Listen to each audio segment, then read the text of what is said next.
د ژوند ګلونه مې رژېږي د دولت. سلامونه ملګرو، اسفندیار مومند یم او صوابۍ ته راغلی ما. اکثر ما ډېر خلک دا پوښتنه هم کوي، وایي ته را کوم ځای؟ نو زه ورته اکثر چارسده یاده کوم، زه یم د چارسدې. خو ډېر خلک ما ته دا وایي ته را صوابۍ. نو د هغې وجې نه راته دا وایي چې صوابۍ سره زما ډېره مینه ده، د صوابۍ د خلکو موږ سره ډېره مینه ده. بلکې د صوابۍ خلک چې دي نو هغه درانه خلک دي، فنکاران نازوي، هنرمندان نازوي، څومره چې شاعران ادیبان دي ټولو سره ډېره مینه لري. او نن بیټک ټي وي چې کوم په صوابۍ کې کوم برانچ دی هلته ناست یو. نو دلته د ذکر بیا راته ډېر خوږ ملګري د جواد راشي، هغه د دې تاسو ته پته ده چې د دې هغه اونر دی. نو اکثر موږ اسلام آباد کې هم چې ناست یو بیټک ټي وي ذکر کېږي. او آخري کې دا یو خبره کومه چې ریکارډینګ رانه حمزوي کوي.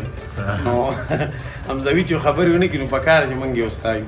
مهرباني ډېره مننه. شپه شوه خو به ولې نه راځې، شپه شوه نیمه